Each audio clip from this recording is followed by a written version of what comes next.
بسم الله الرحمن الرحيم الحمد لله رب العالمين والصلاة والسلام على عبد الله ورسوله نبينا محمد وعلى آله وصحبه أجمعين. اللهم علمنا ما ينفعنا وانفعنا بما علمتنا وزدنا علما يا حي يا قيوم يا رب العالمين.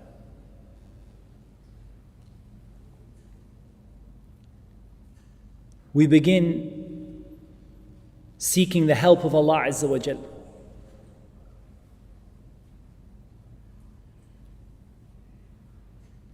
Praising Him and sending salutations, peace and blessings upon the Messenger Muhammad sallallahu alaihi wasallam and upon his family and his companions.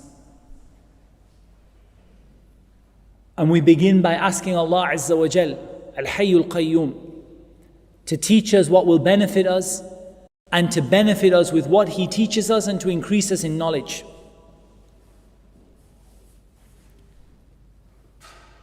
Insha'Allah ta'ala, we're here today in this Friday night reflections with a special topic.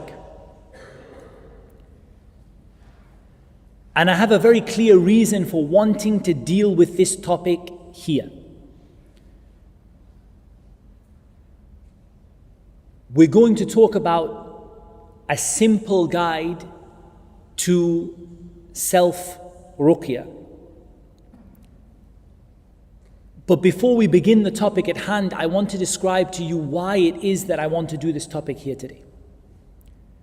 As many of you will already know, I have been heavily involved in Ruqyah for many years now. I don't know how many years, but it's been probably in excess of 10 years now.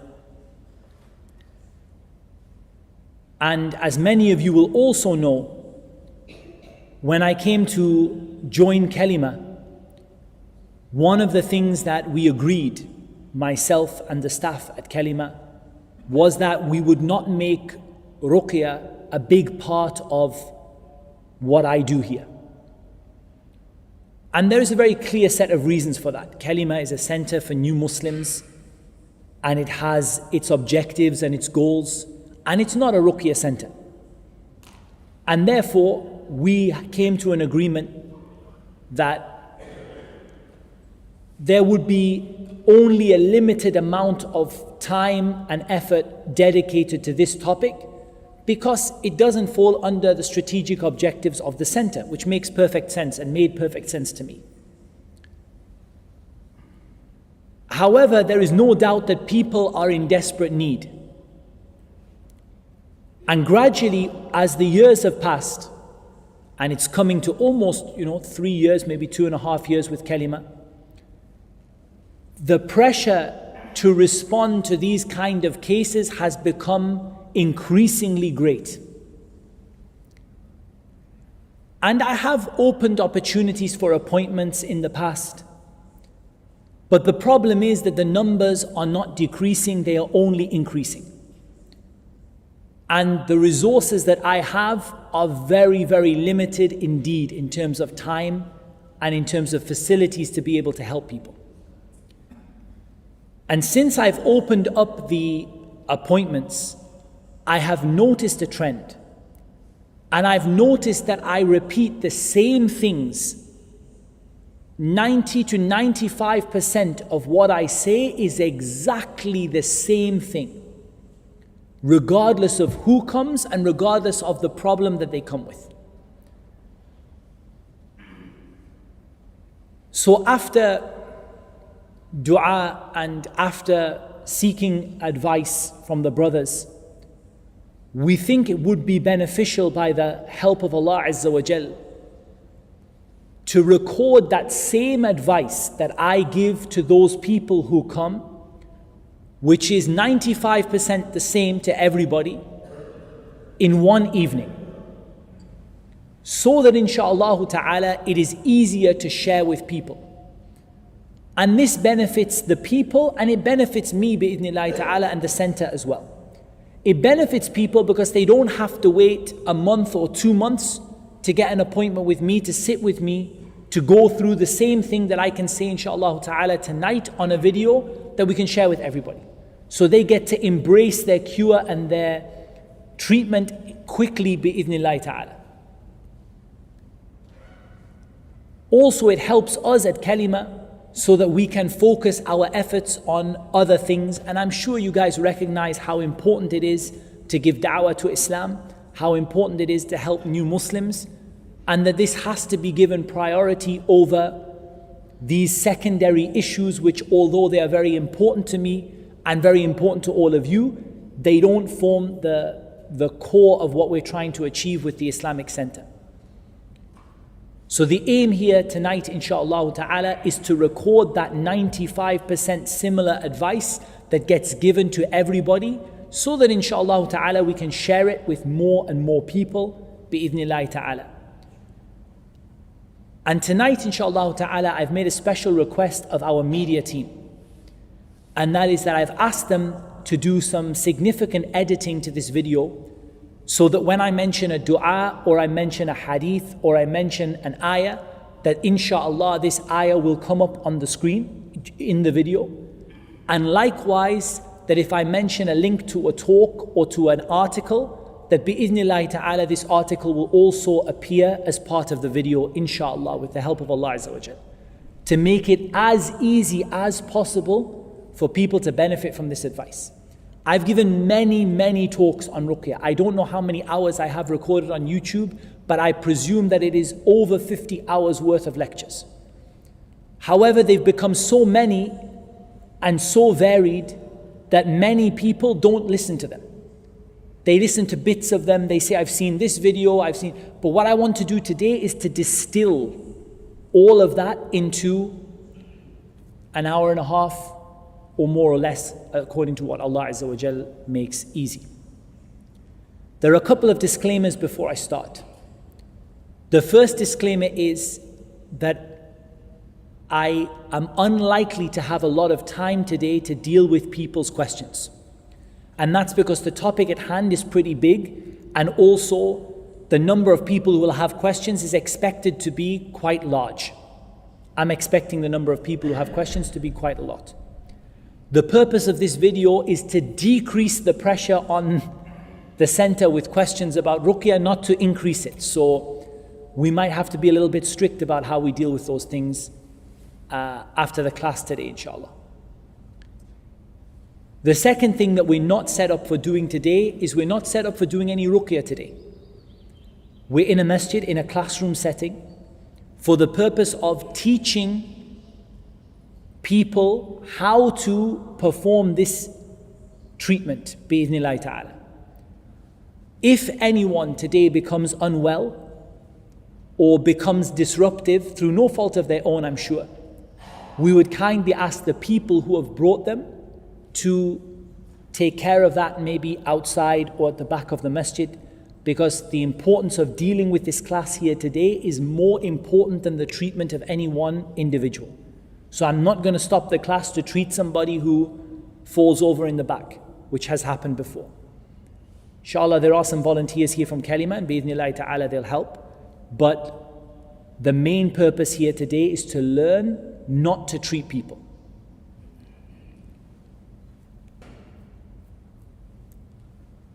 That being said, inshallah ta'ala we can begin the topic at hand. And I want to begin with 5 points that have not a lot to do with a Ruqyah Shar'iyah. They are 5 points, and I don't say by any means they are the only 5, but they are 5 points which I believe form the basis of getting out of every musibah, every calamity, every problem that befalls anyone. Whether it is a problem in their health, or a problem in their wealth, or a problem with their family, whether it is arguments between husband and wife, or magic, or possession of the jinn, or psychological problems, or whether it's problems in people's work or jobs, there are certain, maybe 5, we might get to 6, key points that must be understood as an introduction.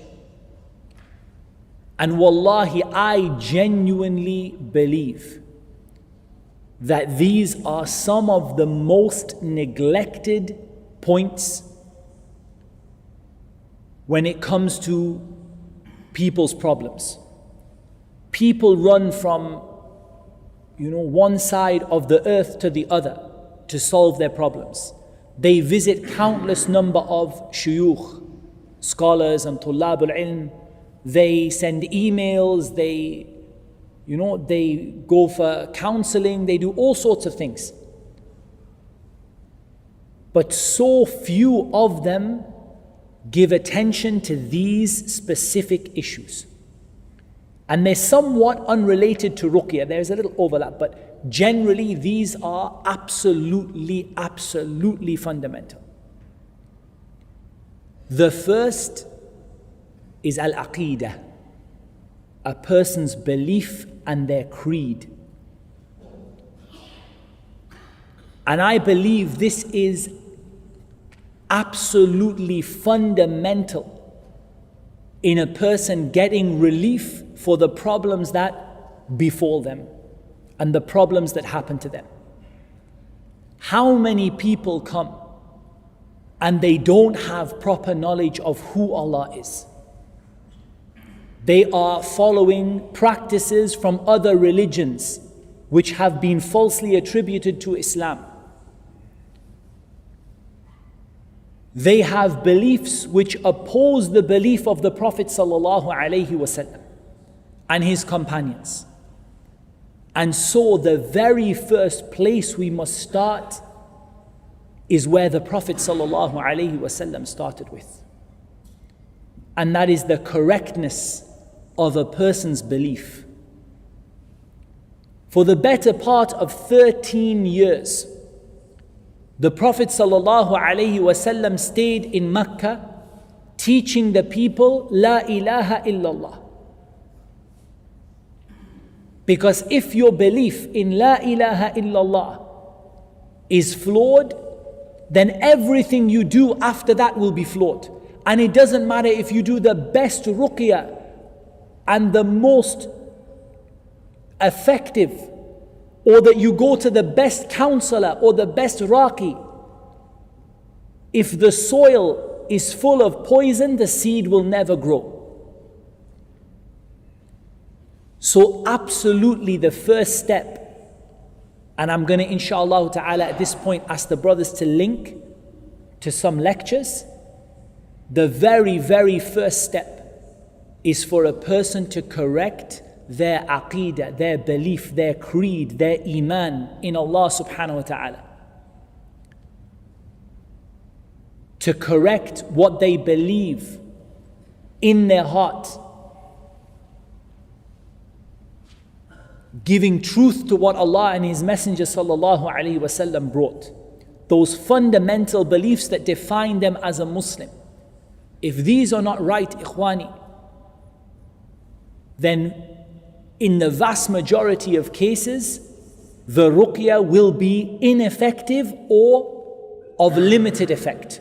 And yes, we can do ruqyah, as we will see later on, for non-Muslims, but the reality is, if you want maximum effect in ruqyah or in getting rid of any problem, problems with your kids, problems with your money, problems with your life, then it has to start with your belief. Your belief is what corrects the rest of your actions. Didn't the Prophet ﷺ say, "Ala inna fil jasadi mudghah, idha salahat salaha al jasadu kulluh, wa idha fasadat fasada al jasadu kulluhu, ala wa hiya al qalb." Aw kama qala sallallahu alayhi wa sallam. Indeed, in the body there is a piece of flesh. if it is correct, the whole body will be correct. And if it is corrupt, the whole body will be corrupt, and it's the heart. So we begin by correcting the heart, by correcting belief. Because wallahi, if you don't have that, then it's not your health that I fear for, but it's your iman that I fear for. And wallahi, I will tell you something. If your belief is correct, then I can't promise you a cure in this dunya. But if your belief is correct, then bi'idhnillahi ta'ala, if you don't get it in this dunya, then wallahi al-azim, insha'Allah ta'ala, you will get Jannat al-Firdaus in the akhirah. And if your belief is not correct, you may well get a cure in this dunya, but what will be waiting for you in the akhirah? Except for loss after loss after loss. So the first thing we do to remove the masa'ib, the calamities that befall us, is to correct our belief. And if you wish, you can think about the Noon, Yunus alayhi salam, the companion of the fish, that when he became in that place in the stomach of the fish, and he thought he would stay there until Yawm al-Qiyamah, the very first thing that he called out, فَنَادَى فِي الظُّلُمَاتِ أَنْ لَا إِلَهَ إِلَّا أَنْتَ سُبْحَانَكَ إِنِّي كُنْتُ مِنَ الظَّالِمِينَ. The first thing that he called out was the statement of aqeedah, the statement of tawheed. La ilaha illa anta subhanak. There is no God that deserves worship, worthy of worship, that deserves worship other than you. Exalted are you, free of you from all imperfections. So he affirmed his tawheed, his belief in Allah, before anything and everything else. And Allah Azza wa Jal said, فَاسْتَجَبَنَا لَهُ, we answered him. وَنَجَّيْنَاهُ مِنَ الْغَمِّ, and we saved him from his distress. وَكَذَلِكَ نُنْجِي الْمُؤْمِنِينَ, and in this way we will save every believer. So this is my first point. My second point from the major issues by which a person can remove themselves from calamities and problems is following the sunnah of the Messenger of Allah sallallahu alayhi wasallam. Before that, still on the topic of aqeedah, there is an ayah we should also mention, just to emphasize what I said about belief and iman. That Allah Azza wa Jal said, الَّذِينَ آمَنُوا وَلَمْ يَلْبِسُوا إِيمَانَهُمْ بِظُلْمٍ أُولَٰئِكَ لَهُمُ الْأَمْنُ وَهُمْ مُهْتَدُونَ. Those who believe and do not mix their belief with polytheism, it is they who will have safety and security, and it is they who will be guided. So Allah Azza wa Jal promised you safety and promised you security and promised you guidance when your belief is correct and your belief is pure. On to our second one, following the sunnah of the Messenger of Allah sallallahu alayhi wa sallam. Allah subhanahu wa ta'ala said in the Quran, فَلْيَحْذَرِ الَّذِينَ يُخَالِفُونَ عَنْ أَمْرِهِ أَن تُصِيبَهُمْ فِتْنَةٌ أَوْ يُصِيبَهُمْ عَذَابٌ أَلِيمٌ. Let there be a warning for those who go against the command of the Messenger sallallahu alayhi wasallam, that they be struck by a calamity or by a painful punishment. This ayah tells us that one of the major reasons that calamities befall people, and the greatest calamity is the calamity of making a partner with Allah, but one of the major reasons why calamities befall people is because they oppose the sunnah of the Messenger of Allah sallallahu alayhi wasallam. And this is one of the major problems we deal with in the appointments when people come with their cases. We ask them, what are you doing?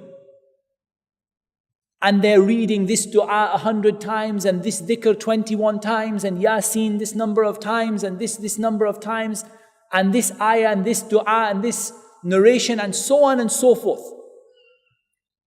Not a single action or very few of the actions they are doing have any evidence for them in the sunnah of the Messenger of Allah sallallahu alaihi wasallam.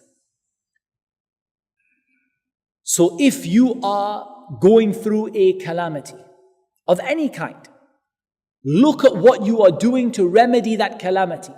And for every single action you are taking, every dhikr, every dua, every ayah you are reading, ask yourself this: do I have an evidence for what I am doing from the sunnah of the Messenger of Allah sallallahu alayhi wasallam? If the answer is yes, then continue. But if the answer is no, then stop it immediately. And note that evidence is not my sheikh said or this sheikh said or someone who goes to classes told me that this is the right thing to do. And evidence is قال Allah, Allah said, i.e. something from the Quran. Or قال Rasulullah, Rasulullah sallallahu alayhi wasallam said, something from the Sunnah, with a sahih isnad, or a hasan isnad, with a chain which is reliable. Or the ijma' of the ummah and the guidance of the companions radiallahu anhum, especially those things that they agreed upon unanimously. This is an evidence. Everything else is nothing but an opinion. And I repeat again that so many people, if not the majority of people who come to see me for these cases, the first thing I see them doing is that huge amount of the actions they are taking, the remedies they are taking, the books they are reading, the du'as they are making are weak, fabricated, false, with no evidence. And this includes giving a number to something that Allah and His Messenger sallallahu alaihi wasallam didn't give a number to. So if somebody says, I say, لا إله إلا الله وحده لا شريك له له الملك وله الحمد وهو على كل شيء قدير. This is from the Sunnah. I say it 37 times in the morning and 37 times in the evening. We say stop. Where did you get this number from? Say, Wallah, my friend told me it worked for them. That's not an answer. That's not a dalil. You bring an evidence for the number from the Sunnah. Otherwise, change. If it's a general dhikr, keep it general. If the Prophet ﷺ did it without a number, keep it general without a number. If he did it with a number, follow the number that he did it with. So everything you're doing, go back through and start asking yourself, is this in accordance with the sunnah with an evidence or not?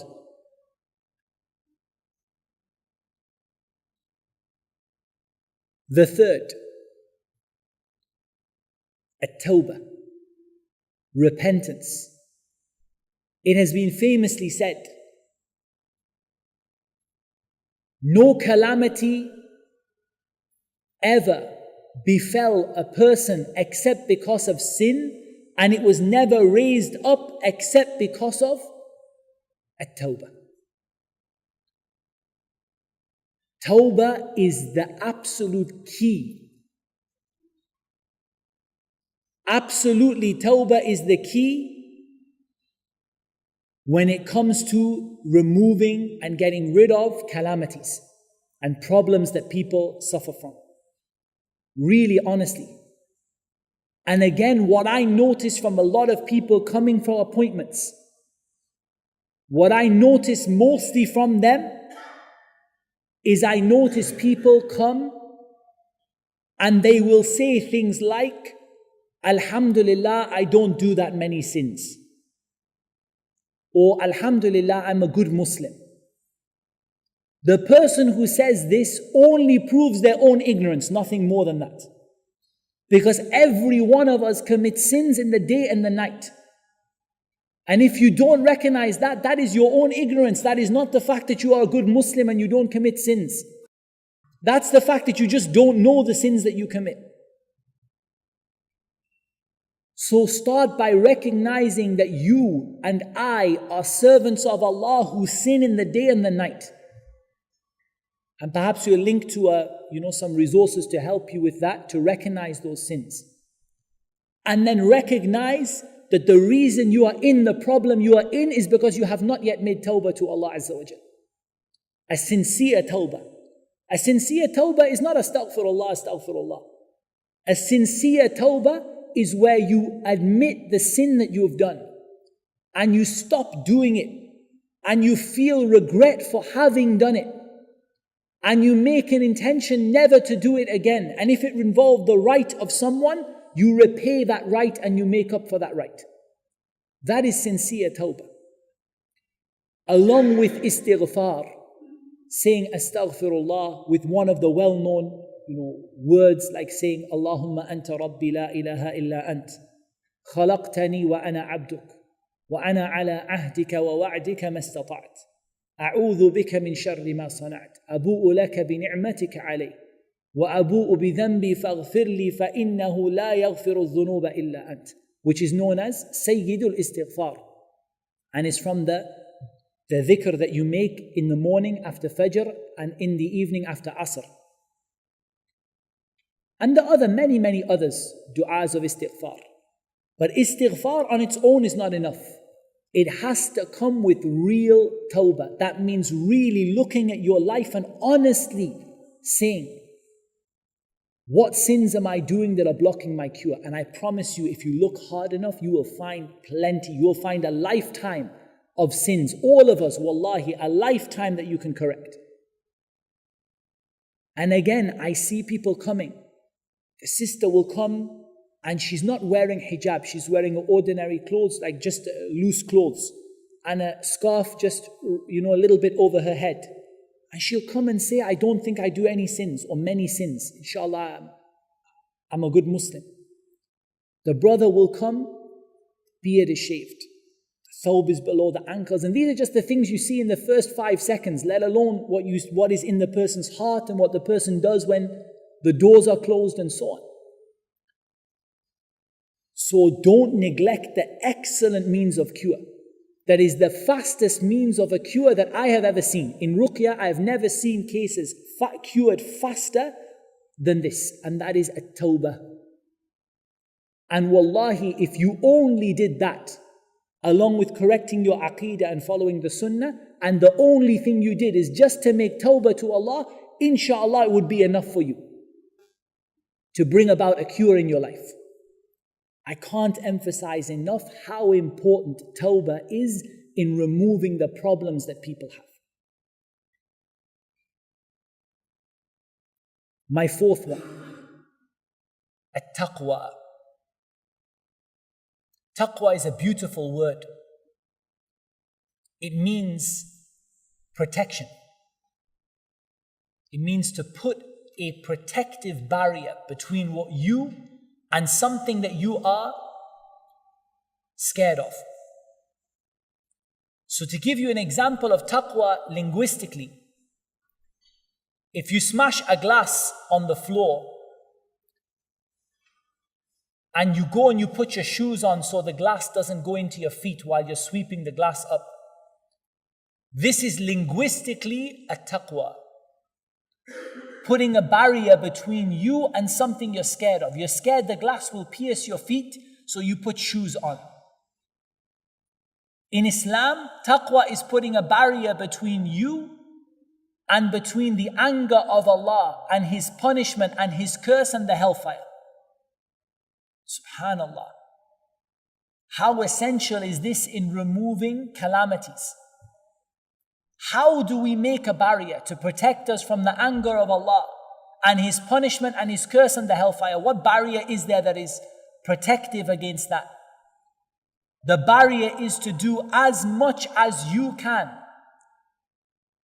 to obey Allah with sincere intention and following the sunnah. and to do as much as you can to avoid disobeying Allah with sincere intention and according to the sunnah of the Messenger of Allah sallallahu alaihi wasallam. This is a taqwa. This is a taqwa. What did Allah Azza wa Jal say about taqwa? Allah subhanahu wa ta'ala said, وَاتَّقُوا اللَّهَ وَيُعَلِّمُكُمُ اللَّهُ. Have taqwa of Allah, and Allah Azza wa Jal will teach you. Allah will teach you where your cure is. Allah will teach you how to do your treatment. Allah will teach you how to get out of your problem. Allah subhanahu wa ta'ala said, وَمَن يَتَّقِ اللَّهَ يَجْعَلْ لَهُ مَخْرَجًا. Whoever has taqwa of Allah, Allah will make him a way out from the cure, from this problem that you could see no cure for. Allah Azza wa Jal will open a door and make you a way out of that problem with a taqwa. But taqwa is a process of doing as much as you can to obey Allah. Whether that is first of all the obligatory deeds, then the optional deeds, and so on and so on. So for example, just to look at one thing, let's look at the prayer. So the first thing you look at is your fard prayer. And you look at doing the wajib and avoiding the haram. So you stop delaying your prayer. And you stop being forgetful and negligent in your prayer. And you stop ignoring the time for the prayer. And you stop preferring other things over the prayer. And you do the wajib, you perform your prayer in the right place, in the right way, in the right time. Preferably for the men in the jama'ah, in the masjid. And for the ladies, preferably in a private area of their own room. And there's no harm in them coming to the masjid if they wish.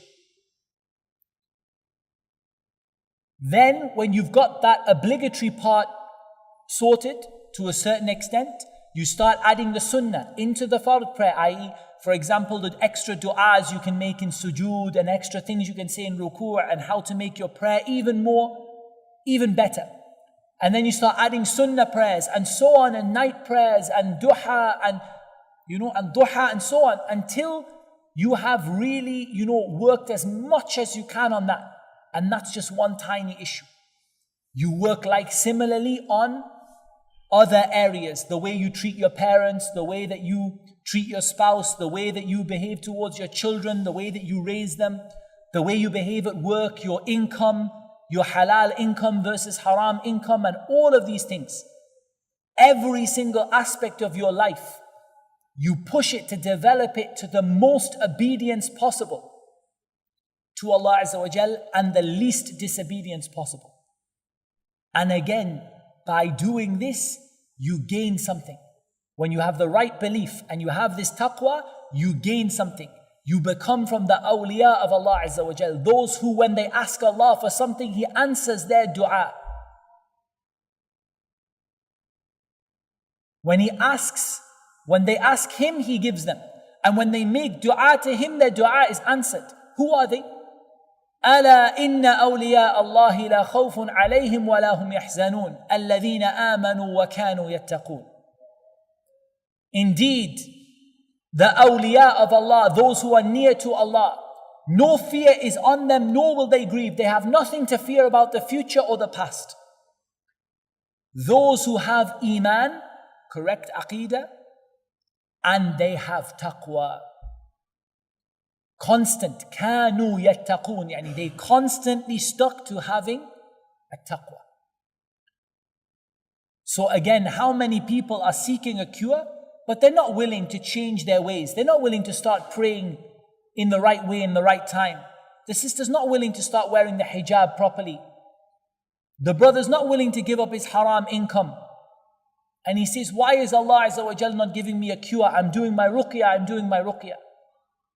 But what is missing is a taqwa or a part of a taqwa. And every one of us can improve. The most pious of us in this room, any one of you sitting here, and Allah Azza wa Jal knows who they are, is the most pious person here. And that person can do so much to improve in taqwa. So this is absolutely essential, ikhwan, that we strive with regard to at-taqwa in all of the problems that happen. And finally, in my introduction to getting, out of problems, ad-du'a, or al-dhikr wa du'a. Dhikr and du'a. How many people go from one side of the world to the other side of the world to get a cure?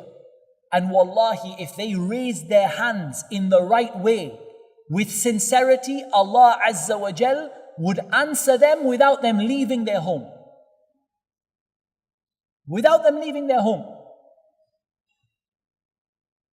But they have become accustomed to asking people and not asking Allah.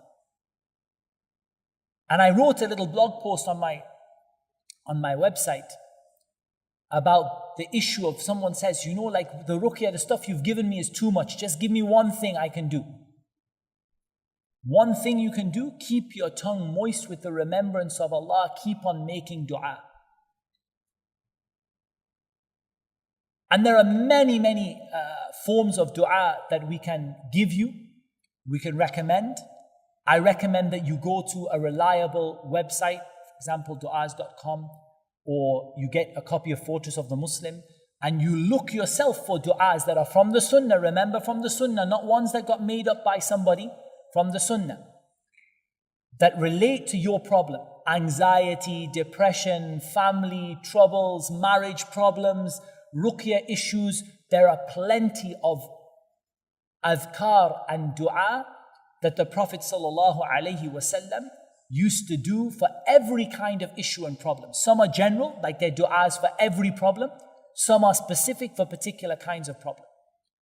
Two that I would highly recommend for people who are in extreme anxiety, or three, for people who are in extreme anxiety and distress. Number one, the dua of Yunus alayhi salam. La ilaha illa anta subhanaka inni kuntu min al-zalimin. There is no God worthy of worship but you. How free you are of all imperfection, how perfect you are. Indeed, I was from the wrongdoers. Tawbah, I was from the wrongdoers. I was committing sins. Accept my repentance. And Allah said, فَاسْتَجَبَنَا لَهُ وَنَجَّيْنَاهُ مِنَ الْغَمِّ وَكَذَلِكَ نُنْجِي الْمُؤْمِنِينَ. We answered his dua, we saved him from his distress, and we will save the believers from the same way, the same dua. Secondly, the dua of Ayyub. أني مسني الضر وأنت أرحم الراحمين. What happened to Ayyub? Ayyub was rich, Ayyub was happy, Ayyub had many children. He had farms, he had cattle, he had everything that he needed. And Iblis was jealous. And Allah Azza wa Jal wanted to test Ayyub through Iblis. So Allah Azza wa Jal allowed Iblis to affect Ayyub, first of all in his worship, like the wiswas and the whispering. And when that didn't work, in his wealth.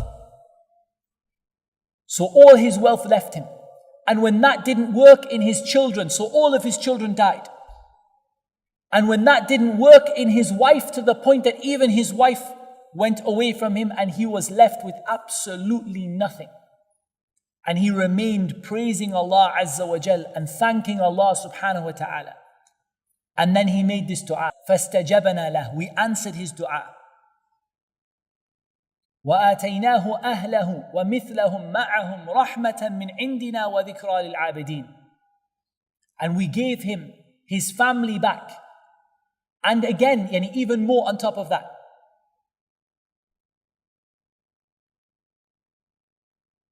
As a mercy from us and a reminder to the worshippers of what happens when you are patient and what happens when you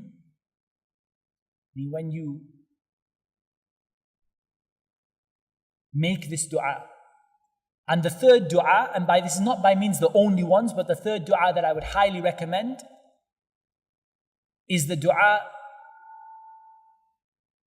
Allahumma inni a'udhu bika min al-hammi wal-hazan وأعوذ بك من العجز والكسل وأعوذ بك من البخل والجبن وأعوذ بك من ضلع الدين وغلبة الرجال. O Allah, I seek refuge with you from anxiety and depression and sadness, and from inability and laziness. Yani from inability, I'm not able to get a cure for my problem. Or laziness, I could get it, but I'm too lazy to do it. And from stinginess and cowardice, too scared to do it. And from a debt that cannot be repaid and being overpowered by men, having somebody overpower me and control me. What a beautiful dua. Covers almost every circumstance we're going to talk about tonight, bi'idhnillahi tabaraka wa ta'ala. I'll add a sixth point generally, which is another comprehensive way of getting out of problems, and that is as-sabr, patience in all of its forms. Patience in all of its forms. That means patience in doing good deeds, patience in doing what you need to do every day, day after day, moment after moment, time after time. You have to do the means to get out of the problem. There's no way a person can say, "Oh Allah, get me out of the problem," and then he sits on his chair and says, "Allah didn't get me out of my problem." Patience in doing good deeds, patience in avoiding sins, and patience with regard to the decree of Allah. Going out there, putting your trust in Allah, at-tawakkul, we could add that as a seventh if we wanted to. Putting your trust in Allah by doing what is necessary. Some people say, "Wallah, my business went, I lost my money, I lost my job, I can't get a job, I can't get married." Okay, go out and do what is necessary. Go out and get training, go out and learn, go out and look for opportunities, go out and look for whatever it is that you need. And on top of that, what should you do? Put your trust in Allah. So go and do what you need to do, and what you can't control, leave it to Allah Azza wa Jal. What you can't control, leave it to Allah subhanahu wa ta'ala. Worry about what you can control, don't worry about what you can't control. There will be things you can't control. Say, "Wallahi, I tried to do X, Y, Z from your treatment, but I couldn't do it because every time I try and do it, I just faint." Okay, you can't control that. But there are still 100 things you can control. Tawakkul is about doing everything you are able to do and leaving the rest to Allah. So on the 6th and 7th, we can add as-sabr wa tawakkul. Sabr, patience in doing good deeds. People say, "I did your treatment for a week, I'm not better, what shall I do now?" Guess what? Do it for another week.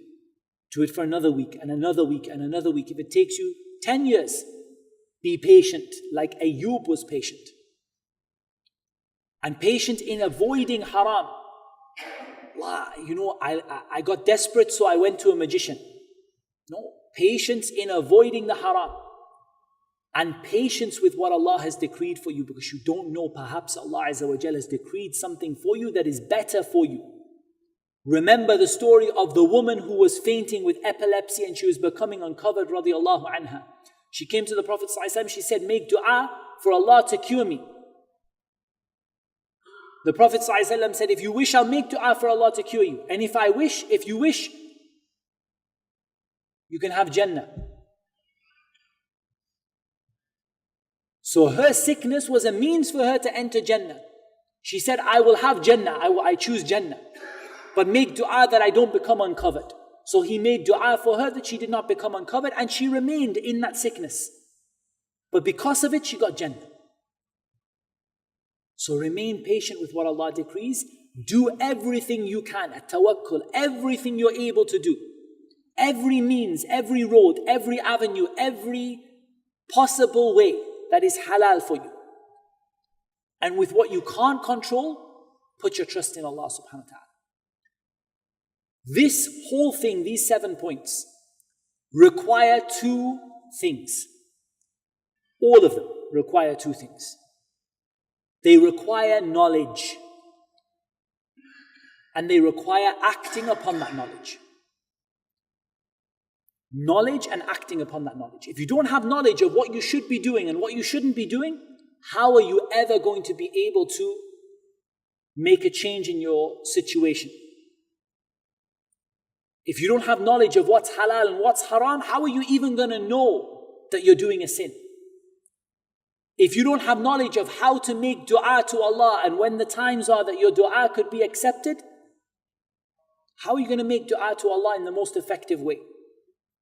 Make a serious intention in your life that from this moment on, the way you're going to get out of this musibah is through getting knowledge. But be careful, because a group of people get knowledge but don't do anything with it. He says, Wallah, some of the brothers, they come to me in the appointments, they say, I've listened to all of your Ruqyah videos, every single one of them. I said to him, okay, akhi, what Ruqyah are you doing now?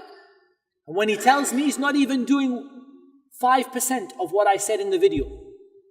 So this is a problem of he has knowledge, but he isn't implementing his knowledge. And then you have the other group of people who come to the appointment and they say, I'm doing this and this and this, and none of it is right.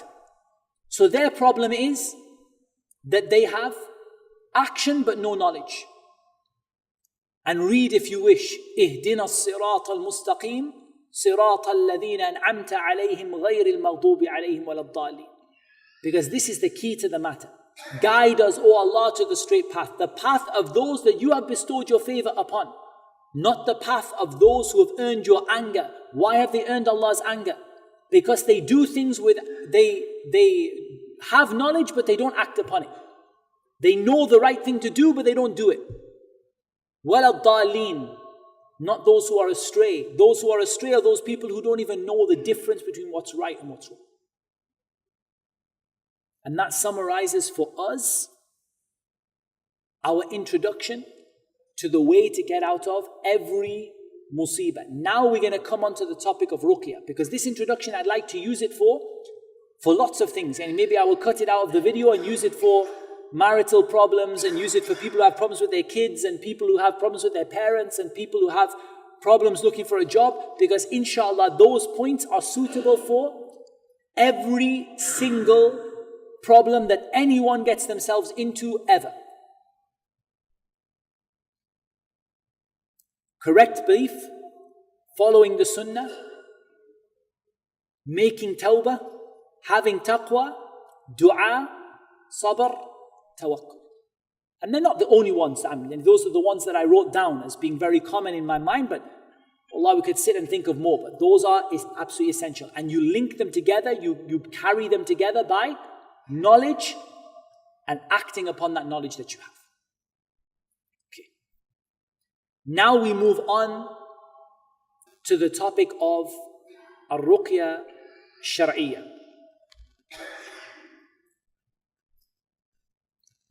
And I want to start by saying that most people, the problem they have with these videos is that they are searching for they're searching for like a custom solution. Like people will say, like, I've seen your video, but what should I do? Do you understand? Like what they say? They'll say, I've seen your video, but what should I do? I'm telling you now, on the video, on the tape, what follows is what you should do. You, regardless of what your problem is. Now that doesn't mean there aren't ways to customize treatment. You know, sometimes I get a hard time of people. They say, you're always telling people there's no way to customize treatment. I'm not saying that. There are ways to customize treatment. But those ways to customize treatment are the final 5%. 95% is exactly the same for every single case for which we need a Ruqyah Shar'iyah. Therefore, in this video, rather than going into loads and loads of detail, if you want the detail, you can get it from the website, from the other lectures, from the blog posts. I talk about what do you do if this happens, what do you do if this happens, what about if it's this particular problem, and you can customize it. But just right now, for just everybody, what are the same things I say to every single person? The first thing that you need to do the first thing that you need to do, correcting your intention, getting yourself ready for the sake of Allah to seek this cure, the first thing that you need to do is to ask yourself where you stand with regards to the means of protection. And I always start with this, because someone might say, I don't even know if I have a problem or not, or I'm worried it's going to get worse, or I have a problem, or whichever your situation is, protecting yourself is step number one. In other words, doing what is necessary to protect yourself from further harm and to reduce the harm to the maximum extent possible. And before we get into the topic of Ruqyah. Now, some of this is an overlap from what we've said, so we just go over the points. Some of it is an overlap with the general stuff we spoke about, but generally, you protect yourself with having the right belief, which we've spoken about. You protect yourself by striving to follow the sunnah, which we've spoken about. You protect yourself with the prayer. With the prayer. The prayer is a protection. The Prophet ﷺ said, "Al-ahdu alladhi baynana wa baynahum as-salah, faman tarakaha faqad kafar." The difference between us and them is the prayer, and whoever leaves it has disbelieved. The prayer is a major means of protection. Protecting you from this getting worse, protecting you from it happening. The prayer is a major means. After correct belief, striving to follow the sunnah, the prayer. And a taqwa, and a dua. And then, through the prescribed adhkar, the dhikr. And I want to talk about the dhikr that you should be learning what to do. First of all, the dhikr of the morning and the evening. And that is the dhikr that is done after Fajr and after Asr. Wallah, I used to say after Maghrib, but now I feel more confident with saying after Asr. After Fajr and after Asr. And after you finish Fajr prayer, after you finish Asr prayer. And you can find this inshaAllah ta'ala. We'll post some links bi'idhnillahi ta'ala through the video inshaAllah. The dhikr after every salah, after Fajr and Dhuhr and Asr and Maghrib and Isha. Astaghfirullah, astaghfirullah, astaghfirullah, Allahumma anta salam, till the end of all of the various dhikr that you do, Ayat al-Kursi and Qul huwallahu ahad, Qul a'udhu bi rabbil falaq, Qul a'udhu bi rabbin nas. Every salah. The dhikr before you go to sleep. The dhikr before you go to sleep. And again, Fortress of the Muslim, you can find that in. Not making up some strange things like, I read this surah or that surah, reading what is from the sunnah before you go to sleep. And then the daily adhkar that you use in different situations. The dhikr for entering the masjid.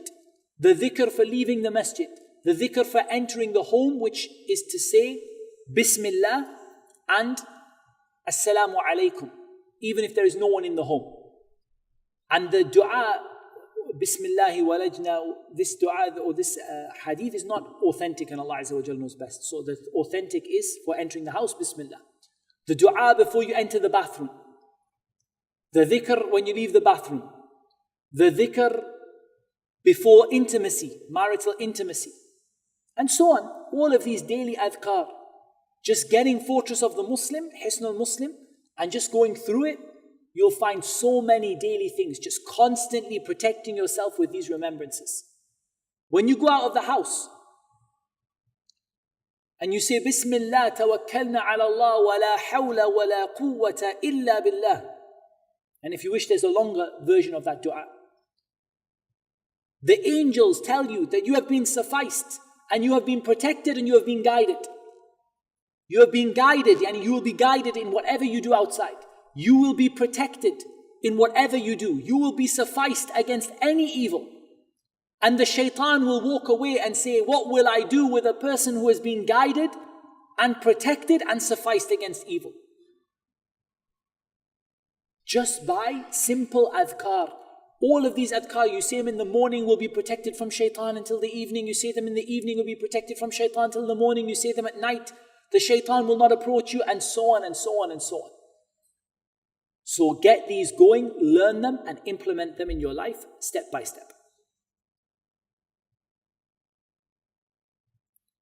Protection of the house. Make your house into a fortress which is protected against the shaitan. That is protected against the shaitan. The shaitan loves every kind of haram. The bigger the haram, the more the shaitan loves that haram. Okay, the bigger the haram, the more the shaitan loves that haram. So get rid of the haram in your house. And trust me, most people will have quite a bit of haram in their house. It might be free mixing, like people who are not mahram mixing together. It might be pictures and images of living beings and animals, children's dolls and toys and pictures on the wall and whatever. Might be the TV, because how often does the TV bring you anything good? And maybe there are some Islamic channels sometimes, but the vast majority of people, and who can say the only thing they do with the TV is watch Quran channel? It's very unlikely. The vast majority, the TV is a door to open to the shaitan. Music, movies, get it all out. Even the faces that are in the books and stuff like that, I either leave them outside of my house in a box, or I just cross them out with a pen. Maybe it's more than you need to do, but me personally, I think if you've got a problem of shaitan being in the house, then you need to do a really serious spring clean. And that means behavior, like I said, manners, the way you talk to people, the things that go on in the house, and it means getting rid of the haram, just getting rid of it one time, just through the house, and get rid of the haram out of the house.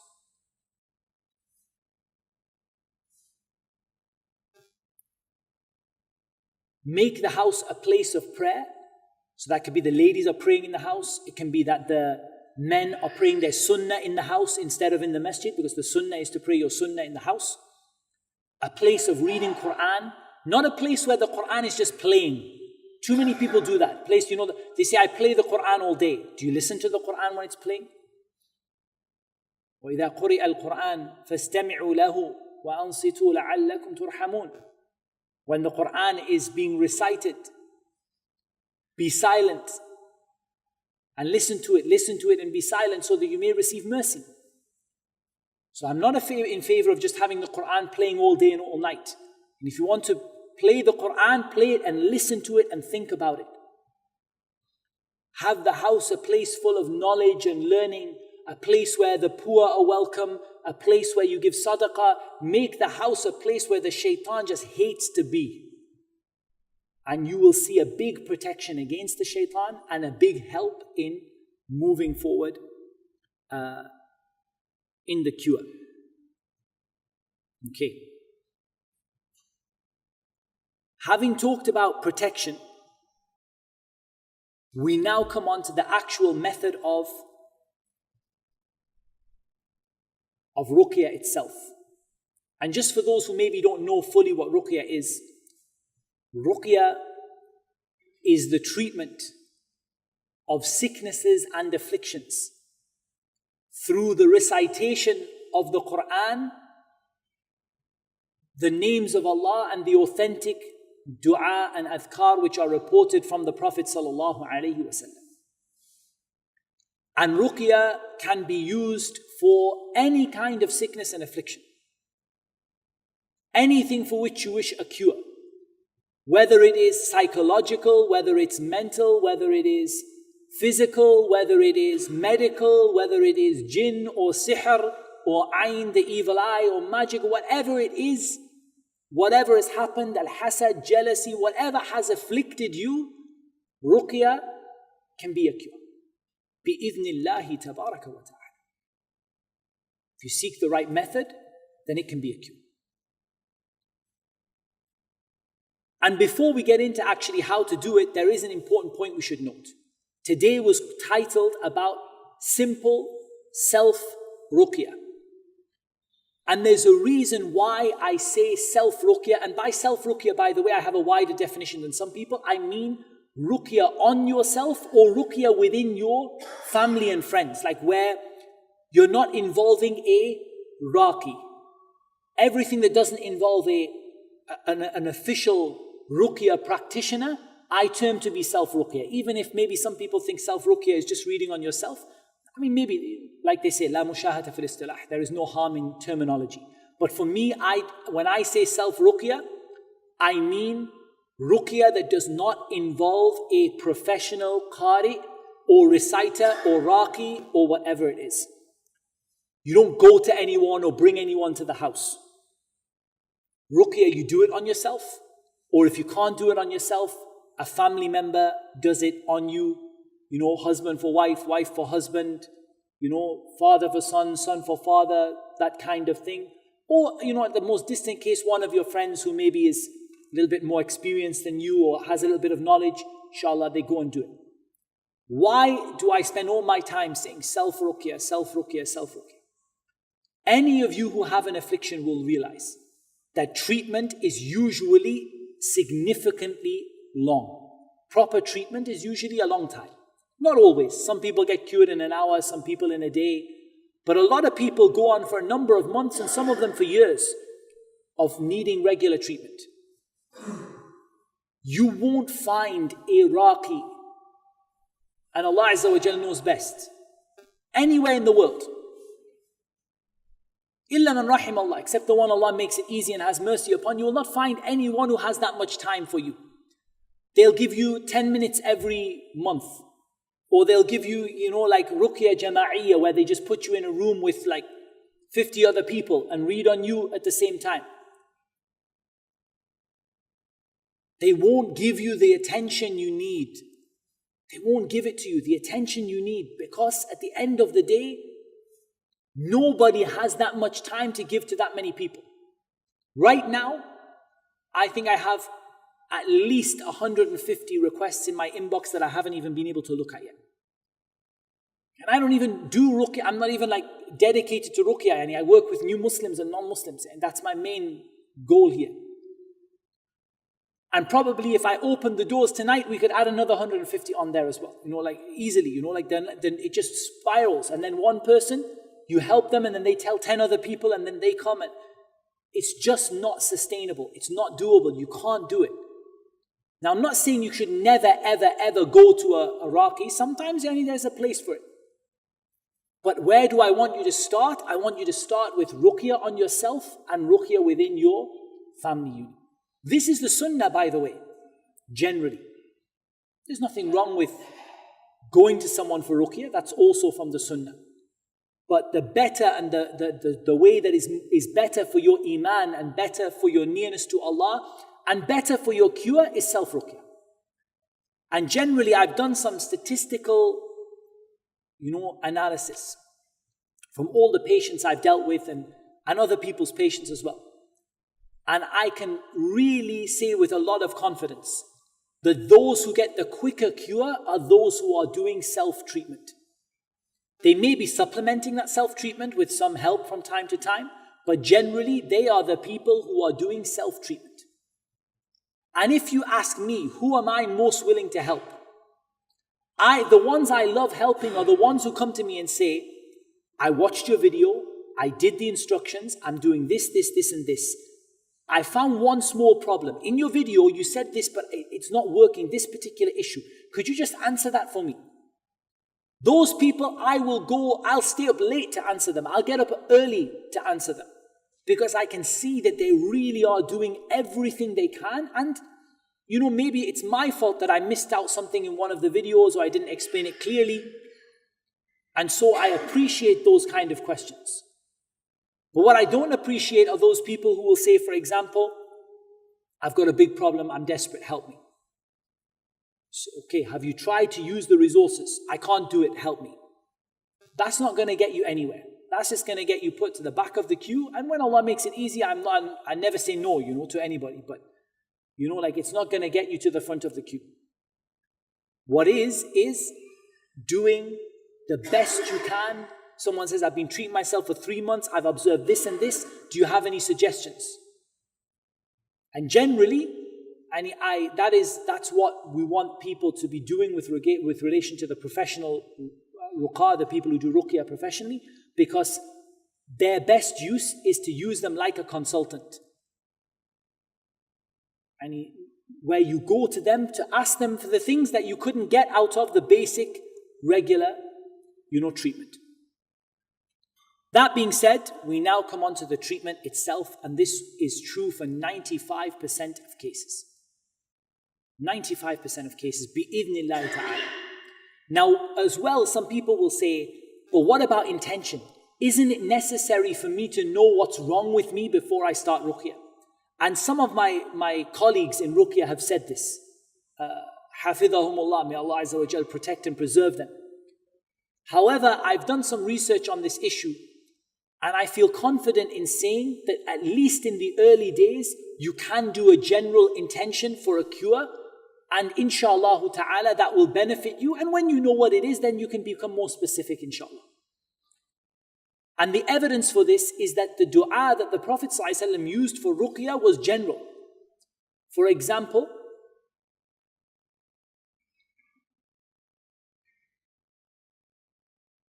Allahumma رب الناس أذهب البأس واشف أنت الشافي لا شفاء إلا شفاءك شفاء لا يغادر سقما. This dua is general. Make the problem go away, O Lord of mankind. Cure, and you are the curer. A cure that leaves no sickness. The Prophet ﷺ did not say, أذهب السحر رب الناس. Make the sihr go away, Lord of mankind. أذهب الجن رب الناس. Make the jinn go away, Lord of mankind. أذهب المرض النفسي رب الناس. No, he said, أذهب البأس. Whatever is wrong with them, make it go away. And in some du'as, the Prophet ﷺ combined between multiple things. Bismillahi arqiq, min kulli shay'in yu'dhik, aw kulli aynin hasid, Allahu yashfik. In the name of Allah, I perform ruqyah for everything that is harming you. Sickness, illness, mental, psychological, jinn, sihr, whatever it is, from anything that is harming you. And so all of these different du'as, this du'a, in the name of Allah, I make ruqyah for you for everything that is harming you, for every envious eye, for every magic, for every envious eye. There's a lot of versions of this dua that combine many things in one dua. And since they combine many things in one dua, that it gives us the permissibility of doing a general ruqyah with a general intention of a cure, at least until we know what is specifically wrong. And I do very much respect those brothers, Jazahumullahu khairan wa hafidhahumullah, who speak about specific intention for ruqyah. I respect that opinion, but in my experience and based on that evidence, I do not consider that opinion to be the most correct. I consider the most correct opinion to be that you can do a general ruqyah with a general intention until Allah Azza wa Jal opens up your heart to that which has afflicted you. And really doing the treatment is more important than knowing what's wrong. Some people spend their whole time, how will I know if it's sihr? How will I know if it's jinn? How will I know if I have a jinn inside of me? Do the treatment, tawakkal ala Allah. Put your trust in Allah Azza wa Jal. The treatment, it has various preconditions. The first of them is that you direct all worship to Allah alone, without giving the rights of Allah to anyone or anything else, trusting in Allah completely and recognizing there is no cure except Allah. If you believe the cure comes from Muhammad Tim, I can promise you're not going to get a cure. Because there's no cure comes from Muhammad Tim. The cure comes from Allah Azza wa Jal and Allah subhanahu wa ta'ala alone. When you pray to Allah. When you make dua to Allah. When you sacrifice, you make your sacrifices for Allah. Everything you do is only for Allah. You don't give a share to Jibreel alayhi salam. You don't give a share to the Prophet sallallahu alaihi wasallam. Totally worshipping Allah Azza wa Jal alone and knowing that your only hope of a cure comes from Him and nobody else.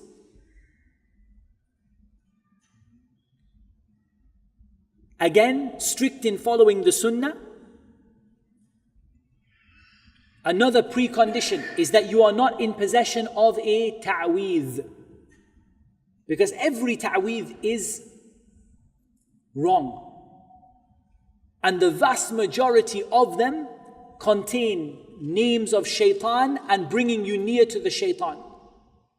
And I've mentioned about this extensively in other videos. You can refer back to them, inshallah. Maybe we'll put a link in this video for them. But you can see opening ta'weez where the person says, Wallahi, ayatul kursi, nothing else. You open it up, Iblis is written inside. What ayatul kursi is this? Wallahi, I didn't know. I thought it was my local imam. He's so nice. He just wrote it for me. He told me it's ayatul kursi. Ya akhi, he just wrote Iblis's name 7 times. Iblis, help me, Iblis. And you're carrying that around on your neck? What cure will you get from Allah Azza wa Jal? Ta'weez are haram in every case, from the Quran and from other than the Quran. As was the well-known opinion from Ibn Mas'ud, radiyallahu ta'ala anhu wa ardah. The ta'weez are haram from the Quran and from anything other than the Quran. And from other than the Quran, it's worse. And the vast majority, they tell you it's Quran. When you open them up, you will see Fir'aun, Haman, Iblis, Qattatil, Hattatil, Badhur, Baru, you name it, all the names of the shaitan. You'll see open disbelief. Calling upon Jesus, Jesus save me, Jesus help me, Jesus guide me. Open. This is from the person who got it from their local imam in the masjid. And I say again that the people who give these, some of them are jahil, they don't even know what they're writing, they just write, some of them are ummiyun. And sadly, some of these imams who give them, they are ummiyun, they're illiterate, they don't know what they write. They write Haman and Fir'aun and they think they're writing something from the Quran. And some of them are sahara, magicians, and that is the majority, sadly, who give out the ta'weez. And sometimes you ask them and they say, yeah, but I do good magic. وَلَقَدْ عَلِمُوا لَمَنِ اشْتَرَاهُ مَا لَهُ فِي الْآخِرَةِ مِنْ خَلَاقٍ. The one who purchases this will never have any share in the hereafter. You don't cut that ta'weez off, you will never be successful in the dunya or the akhirah. Get rid of it quickly. There is a way of disposing of it. I have a video on that, I have an article on that, we'll link to it bi'idhnillahi ta'ala in the video. You get your house set up, you're praying your 5 daily prayers, and you have watched at least this video, minimum that you have watched this video, or this gathering we're doing today, minimum. Ideally, the more you watch, the better, because the other Ruqyah courses have more information, more detail, more specific circumstances, but whatever is easy for you, a minimum you watch this video. Right, the next thing comes to preparing the environment to do Ruqyah in. There are 2 situations I want to talk about. Ruqyah upon yourself and other people where the other person is the same gender or you are a mahram to them. There's no strange, it's not a man with a strange woman. A man with his wife, a man with his daughter, a man with his sister, or a man with another man, or a sister with another sister, or a sister with her husband or her father. And this is the first situation. In this issue, the main thing we are concerned about is the patient's safety. Do not worry about yourself. It is very, very, very rare that you will get hurt. But the patient usually tries to hurt themselves. So make sure they are comfortable. Make sure if they faint, they're not going to fall and hit their head on something. Make sure there is not a kitchen knife within arm's reach or within the room in general. There are no things they can throw, because all of it, at times happens. At times happens. The biggest concern, and I repeat again, is the patient's own safety. They are much more likely to grab a knife and stab themselves than they are to grab a knife and stab you. Much more likely. So just make sure that the environment is safe. If they have a history and they're known to collapse and have a fit, make sure you can handle that. Make sure that you have them sat on the floor with a nice cushion around them where they are comfortable. Make sure that they're not in somewhere that they can kick out and kick against something hard, and they will damage themselves or make themselves bleed. Some of them will take their heads and bang their heads against the walls and things. So make sure the area is safe and comfortable to the best of your ability. Also make sure it's safe in terms of distractions. Last thing you want are the kids running around. I don't think there's any danger to them, but it's not sensible, it's not practical when someone's unwell and you've got like extra people around you, just milling around, get rid of all the extra people. However, I do recommend that if you are able, you do ruqyah with a partner, and if you're doing self-ruqyah, you do it with someone else there in the room. You don't have to do that, but it's definitely best practice. Because it just means that there's one more person at hand to look after the situation, to help you out, to give you confidence. Shaitan preys on the lone sheep like the wolf. Try to have yourself another person around you. I always, did until now in Dubai because of the circumstances, but always I did ruqyah with a partner. Because you just have somebody who can take over, correct your mistakes, read from the mushaf when you forget your ayah, just generally be around. If the person starts maybe fitting, they can help you to just keep them calm and control the situation. So just look around you and be sensible. Most cases, the person will not do anything, don't worry. Most cases, nothing will happen. Nobody will jump up, nobody will scream, nobody will shout. But just in case it happens, be prepared. Because it's usually the times when you're not prepared that they're the worst. Like it happened to me recently, and it happens, right? It just happens. It happened to me recently in a situation where I just, wasn't following my own advice. I wasn't well prepared. I was like, look, most of them, they don't do anything. And this one turned out to be violent to the nth degree, So I got my beard pulled and I got a few, slaps and punches and whatever, and a good few kicks, and my various things thrown off of the desk and whatever. This is so rare that it happens in 1 in 100. It's very, very, very rare. But the point is, if you prepare for it, it's not even a big deal. Really, it's not like there's, it's not like this is going to pick you up and throw you to the top of the seat. It's not a big deal. It's just somebody somebody getting a bit active. It's not a big deal. But when you don't prepare for it, that's when you get your phone thrown across the room and probably at you, and then, then the person's running out of the door or running onto the balcony. We've had sadly cases of people trying to commit suicide. Just think about your environment before you start, and all of those problems go away. The balcony door is locked, the front door is locked, you're standing between the person and the door, so if they make a run for it, you're there and you're in control, they're safe, you're safe, the room is comfortable, there's nothing they can hurt themselves with. You've got a partner there ideally, alhamdulillah.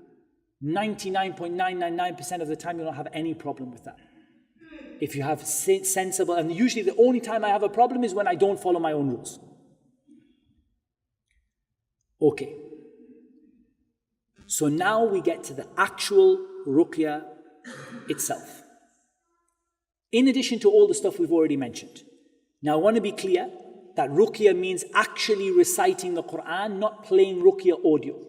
You can use ruqyah audio to supplement your ruqyah, you can put it in your ears to listen to, but it does not count as ruqyah.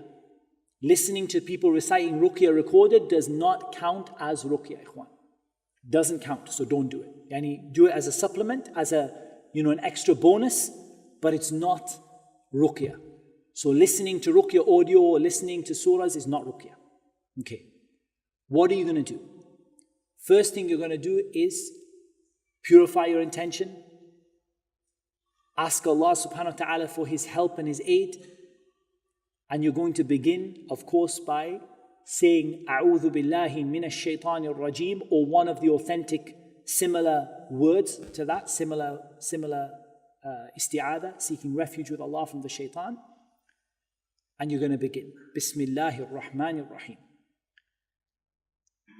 Every single day, a minimum of 45 minutes. That is a minimum. Now someone may say, is that from the Sunnah? And I will say to you openly, no, it is not from the Sunnah. There is no time limit in the Sunnah. However, this is just from experience of what I believe is practical. If I told you to do 2 hours, would you do it? Probably not. If I told you to do 10 minutes, would it be enough? Probably not. So what I've settled on that I'm happy with people doing is a minimum of 45 minutes continuous reading. A minimum of 45 minutes reading. In that 45 minutes, you should read Surah Al-Fatiha. Either you can read it 1 time, or you can read it 3 times, or you can read it 7 times. Or you can read it a random number of times without aiming for a fixed number, because there is a sunnah for 1 and 3 and 7, and there is the rest you can do, but just don't give it any other number. Like, don't say I do it 10 times every time. Like, just as much as you like. If you wish, you can repeat an ayah, like repeating إِيَّاكَ نَعْبُدُ وَإِيَّاكَ نَسْتَعِينُ, as some of the scholars used to do. Whenever you wish, you may blow, with or without spittle. With spittle? Without. You may blow in your hands, put them on the person. You may read while holding the person. You may read into the person's ear. You may read and blow after every ayah, after every surah, after every page. There is no, like you do whatever you wish within the limits of what the sunnah allows. And there is a video which explains exactly what the sunnah allows. And I will link to that video in this video. But just generally, you're reading the Quran. You're blowing, repeating where you like, blowing, putting your hand. Now this leads us to the second issue, which is when you are reading to a non-mahram, men over a woman, and she's not your mahram. This requires 2 extra or 3 extra precautions. Number 1, the presence of a mahram. If there is no mahram at all, then at least the presence of another sister. And that other sister's job is to, all physical contact should be done, it doesn't get done by you. Precaution number 2, you are further than arm's length away from her, so that you can't get touchy-feely by accident. And so that if she goes to, whack you one, then hopefully, you minimize contact. And generally, I prefer to recite upon a sister from behind her head, from the back of her head. Because this means I don't have to worry about looking at her.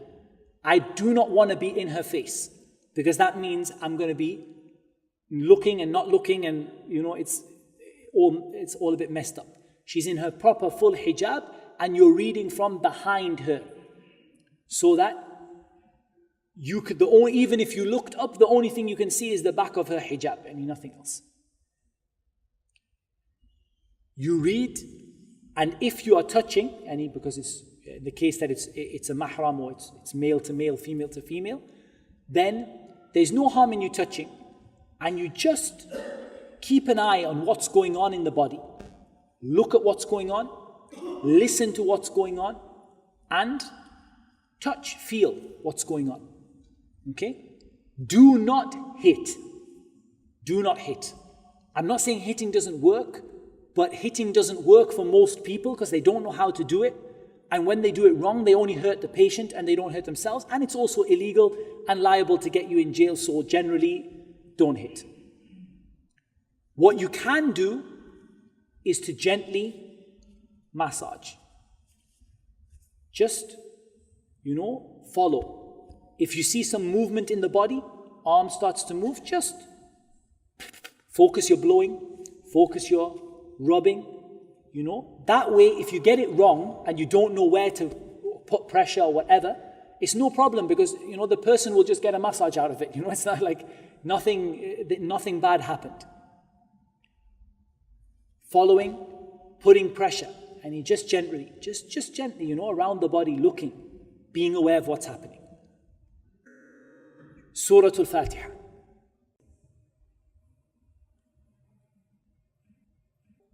Ayatul Kursi. Allahu la ilaha illa huwa al-hayyul qayyum.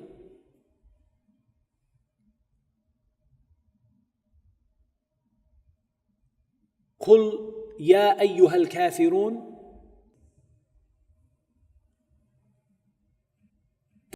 قل هو الله أحد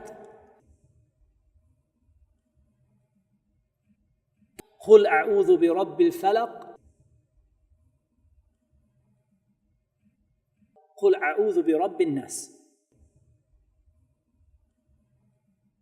That's all basically that I want you to read inside of the 45 minutes minimum time, as well as the dua. And there are many du'as that you can make, but for example, from among the du'as that you can make, Allahumma rabban nas adhhibil ba's washfi anta ash-shafi la shifaa illa shifaa'uk shifaan la yughadiru saqama. From the du'as that you can also make is to say Bismillahi alladhi la yadurru ma'a ismihi shay'un fil ardi wala fis sama' wa huwa as-sami'ul alim. From the du'as that you can make are the du'as that start with A'udhu bi kalimatillah, and there are maybe 4. A'udhu bi kalimatillahi tamma min kulli shaytanin wa hamma ومن كل عين لامة أعوذ بكلمات الله التامات من غضبه وعقابه ومن شر عباده ومن همزات الشياطين وأن يحضرون أعوذ بكلمات الله التامات التي لا يجاوزهن بر ولا فاجر until the end of the dua. أعوذ بكلمات الله التامات من شر ما خلق. And maybe there are more. However, when you're reading these for yourself, you say A'udhu. And when you are reading them on someone, you say U'idhuk. U'idhuka for a man, and U'idhuki for a woman, and U'idhukum for a group. U'idhuk instead of A'udhu. A'udhu means I seek refuge. U'idhuk means I seek refuge for you, from Allah, for you, on your behalf. From the du'as that you can say, Bismillahi yubrik min kulli da'in yashfik wa min sharri hasidin idha hasada wa min sharri wa sharri kulli dhi ayn. It's another one. It's from Sahih Muslim.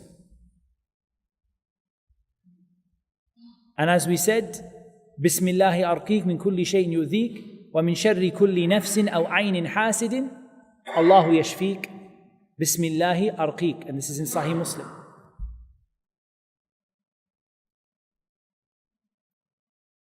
These should be said along with the recitation of the Quran to fill in the 45 minutes. Now if you did each one 7 times, I mean if you did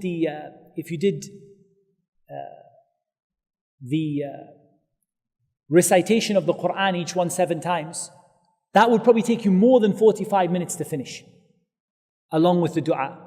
Also from the du'as you can say are the du'as for the sick person, such as As'alullah al-Azim, Rabb al-Arsh al-Azim, and Yashfiyak. I ask Allah the most great, Lord of the great throne, to cure you. And you can say that 7 times. If a person says that, then as long as Allah Azza wa Jalla has not written death for the patient, they will be cured.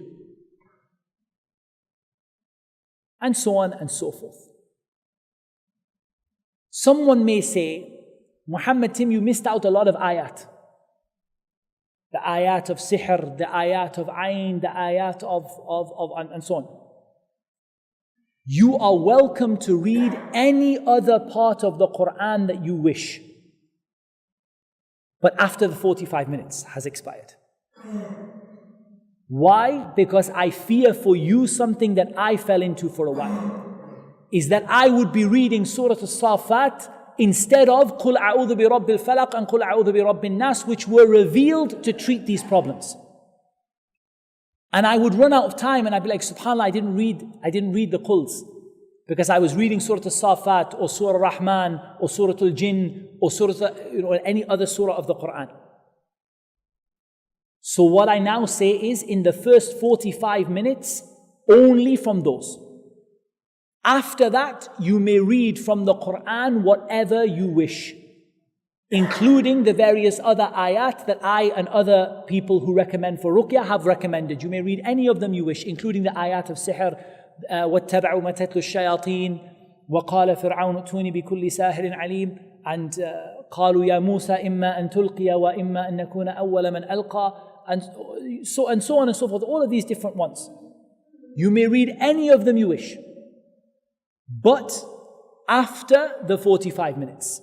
Yani this is in your own free time. Yani you may read as many of them as you wish. What you must also do, that's the next thing that you must also read, you must also take to reading Surah Al-Baqarah frequently.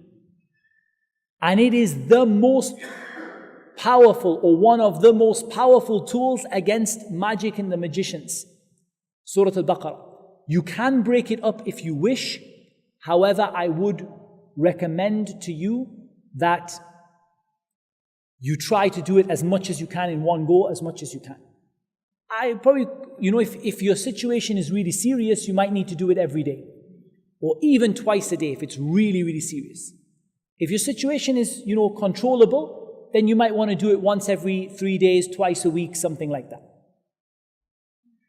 Someone might say, what you've told me might not be enough. Okay, if it's not enough, first of all, start doing Surah Al-Baqarah every day along with your 45 minutes, along with your additional recitation, along with additional dua, along with additional adhkar, and so on and fill up your time and do more and more of it. Don't forget those early things that we talked about. Okay, so you're doing this, you're blowing, and what you may also wish to keep with you is a bottle of good quality olive oil. I preference only for it to be organic, cold pressed, extra virgin olive oil. I also prefer it to be from Palestine if possible, and if you can't get, then I suppose Italy will have to do. This, you keep it with you and regularly blow into the oil. Also keep with you a bottle of water, preferably Zamzam, but doesn't have to be. And regularly as you're reading, keep blowing into that. You can use them later on for treatment. You can use them during the ruqyah. The olive oil generally you rub on, and the water you can either spray on or you can drink, or both. But they will help you for later on. As you're reading, you keep on reading over them. Now the next question is, and I'm trying to hurry up, inshallah, hopefully maybe 10 more minutes. The next question is this. What might happen? In the vast majority of cases, let me say 60% to 70%, nothing will happen. Nothing at all. Person will say, carry on, this is lovely. What should you do? Stop, because there's nothing wrong with them. No. Absolutely not. Do not stop. At least a month before you come to the decision there's nothing wrong with them. Because so many times the problem takes time to come up. It's like there's a lot of cobwebs you've got to clear out first. So I would say at least a month of recitation before you make any decision about whether you should stop reciting or whether you should move on to something else. What if it's medical? If it's medical, do ruqyah and go to the doctor at the same time. Why not? Do ruqyah and go to the doctor. Take your medication and do ruqyah. But don't stop doing ruqyah. As long as you're sick, as long as you don't feel you're well, don't stop doing the ruqyah. Even if you feel the ruqyah made you better on the first day, continue for a minimum of 1 month. Most people, nothing will happen. They will keep on getting better until Allah Azza wa Jal brings about a cure. Especially those who are strongly practicing, and especially children. Especially children and those who are strongly practicing. Often, and I have an article on ruqyah for children, I'll link to it in the video inshallah, but generally, you will not see fireworks from those people. There are 2 people you rarely see fireworks from. As in, you rarely see like an explosion of problems from. 1 are children, and 2 are very practicing individuals who have implemented the 7 things that I said in the beginning. Mostly, they will sit quietly, benefit, get better, And inshallah, carry on. If you're doing ruqyah on yourself as well, we want it to be observed, like we said, with a partner. So someone is watching you, so you don't like doze off and forget you read something or whatever, and they're ready to take over. But in general, nice and calm, that's most of the cases, 60 to 70%, no problem. Just keep on reading until the problem goes away. If you think nothing's happening at all, and you're happy there's no problem whatsoever, do it for about a month and then stop. The next case are those who have a mild reaction. Could be some shaking, some unnatural movement in the body, finger just goes up. Could be some twisting a little bit of the face, or they just feel inside of themselves, I feel ill, they vomit. So again, if someone's going to vomit, have a little bag next to you, whatever. Those kind of mild reactions. Generally, just manage the reaction, keep a close eye on them, make sure they're happy, healthy, they're drinking plenty of the water that you've been reciting over, and just manage it, inshallah. If they've got movement or they've got some, shaking, just, keep that contact as long as it is a mahram or the same gender. If it's not a mahram, you don't do the contact, somebody else does it. And just, continue like that. If it is a severe reaction, or shall we say the next level up, if there is a jinn that manifests itself and starts to speak, it's not so severe. Rah, rah, screaming, I'm this, I'm that, whatever. Very, very calmly explain to it that it has to leave. Tell it to fear Allah. Give it a minimal amount of da'wah. Don't, try to tell it that you're not here, I'm not here to harm you. But don't make any pacts or agreements, and don't listen to it just tell you stories. Don't let it tell you stories. Don't let it tell you, I know who shot JFK. And, just honestly, they'll go on for ages. They'll go on like, I've lived here since Iblis's time. I've seen the creation of Adam. And until they'll tell you every kind of story. Ignore the stories. Keep yourself on message. On message means tell people nice and clearly and simply. You tell them, I'm inviting you to come to the religion of Islam. I'm going to ask you in the name of Allah to leave. If you leave, no harm will come to you, bi'idhnillahi ta'ala, and you will be fine. If you go, inshallah, everything will be okay. And if you stay, I will continue reading. Nice and simple, nice and short. Carry on reading. Every now and again, if it keeps talking, you can do that. Don't get in a conversation one back and forward, because it will rarely benefit you. It will rarely benefit you. Stick to your message.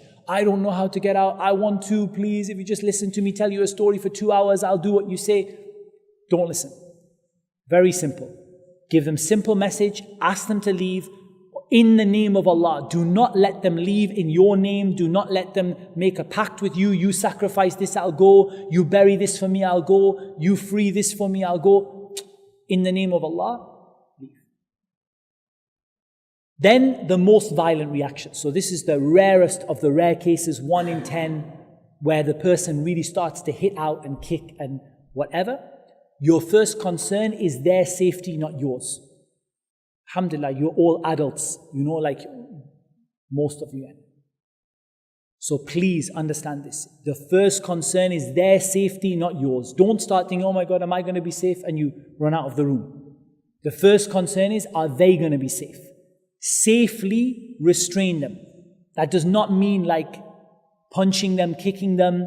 That means just put a little bit of pressure on their shoulders, get your partner to help, just push them back so that they don't have any leverage to get, you've pushed them back at their shoulders. They don't have any leverage to get to you, and you just keep them comfortable and safe. Why are you restraining them? So they don't start hitting themselves. So they don't start beating themselves. So they don't start, stabbing themselves or whatever. It's better that you restrain them proactively. That means that you restrain them before they start breaking the house down. So as we said, if you try to rugby tackle them and it starts looking like a jiu-jitsu session, and while it can be done, it's messy. It's messy, you don't think about recitation, you're just wrestling and it's not nice. Much better than that is just be proactive. Sensible environment, they're comfortable, they're leaning back. Just put a little bit of, gentle pressure on the shoulders, keep their arms back. Just, so that when you see them hitting out, so that inshallah they don't hurt themselves and they don't hurt you. And one of the rare cases where I would touch a woman who is not a mahram is if she started to hurt herself and her mahram could not handle it, like he could not restrain, or if she starts to hurt me and he can't get her off. That's the only case that I would touch a lady who's not a mahram. I'm not a mahram to her. Very rare that happens. Don't worry about it. Have a partner there. Really, they're not that strong. Focus on using the recitation to weaken them, not your strength. Do not get into a wrestling match with the jinn. You usually lose. Instead of that, focus on recitation. That's why you have a partner. The partner is just keeping them safe, keeping them in place, and you are making them weak by the permission of Allah through the recitation. One further thing that you need to do, or that you should be doing, is looking at some supplemental treatments, like optional treatments. There are lots on the website, but one of them that I would highly recommend is the 7-day program. That 7-day program is there as a treatment alongside the Ruqyah, not instead of the Ruqyah. I mean, you can use it instead of the Ruqyah if it's a mild issue, but generally, it's there alongside the Ruqyah program, not instead of the Ruqyah program, alongside the Ruqyah program. And you can read more about that. We'll post a link to it, inshallah, and an explanation of the program. We have a little video explanation as well, inshallah. We'll be, idhnillah ta'ala, post that. But the program involves the water and the oil that we've already spoken about. And basically, you put the oil on at night, you go to sleep, you wash it off in the morning, and you pour the water that you've read on over your head in the morning, and you drink 3 times a day, 3 glasses of the water you've read on with a tablespoon of honey or 2 and some black seeds that were called kalonji, the small black seeds, black cumin seeds, put inside of the water, and habbat sauda, just stirred into the water. But the instructions are there. We'll link to that as well. That's an example of a supplementary treatment, a secondary treatment that you can do, inshallah, to help to move things along. And there are lots more of them on the website which you can, bi-idhnillahi ta'ala, refer to. Also, I would highly recommend having a regular hijama session. Hijama means cupping. And I would leave that to a reliable place, and I would leave that to the practitioner to decide. Because sometimes people ask me, where should I do it? What should I do? Leave it to the practitioner. If the person who's doing it knows what they're doing, they'll know where to do it and when to do it and how often to do it. Leave it to them. But it's most useful towards the end of the Ruqyah, as you feel like the problem is going but it's just not quite gone. It's quite useful at that time and throughout the Ruqyah, inshallah. And again, we maybe provide some further information about that. The idea behind this video today has been to provide a summary of what I would tell most people to do. I would advise that while doing it, you keep yourself a little diary of how things have been going each day. Don't worry if the person seems to get worse. Don't worry if it takes a long time to cure. I have an article on my website about why it takes a long time. And it's not because the Quran is not effective, and it's not because you're not doing the right thing, but it's because Allah Azza wa Jal wants to test your iman as He promised He would do in the Quran. So bear that in mind. Be patient. Don't forget the earlier things we said. They're just as important as the later things we said. Doesn't matter what your problem, doesn't matter if you don't know what's wrong with you. Try the treatment. Try all the steps that we said. Implement them. Keep yourself a diary. Keep yourself a list of them. And bi-idhnillahi ta'ala, that will be sufficient for you. Continue to learn. Watch the other videos. Watch the other links. There's a lot more information in them. But this is the best I could do in the time that we had, and I've taken an immense amount of time, nearly almost 2 hours, but the best that we could do in the time to be able to give you as much information that is generic to everyone. You will find more specific information on the website. Don't let the first thing you do is email. And the first thing you do is to go back to the website and go back to the other videos. You will find a lot more personal information on there. And remember, if your problem, your Ruqyah problem, is combined with, for example, financial issues or whatever, don't forget to do what is necessary. And don't just do Ruqyah and say, I'm waiting for my business to improve. Do ruqyah and work hard and put your trust in Allah and look for opportunities and look for reasons why maybe your rizq might be blocked or delayed, so that Allah Azza wa Jal can open up a path for you, either from that or either from this, bi'idhnillahi tabarak wa ta'ala. That was what Allah Azza wa Jal made easy. It's very, very late, so we won't have time for questions. I would politely ask that you don't use this video as an excuse to shower me with more ruqyah cases. The whole reason of doing this video was to try to stop that from happening, inshallah. I do appreciate that some of you have relatives that are very, very, very sick. But trust me, this information is like any 10 years worth plus of practice. It's what you need to do in general. And yes, there are more people more knowledgeable than me, with more information than me, and all that can come later. But right at the beginning, be careful who you trust, because at the end of the day, too many people trust the wrong person and end up getting the wrong treatment.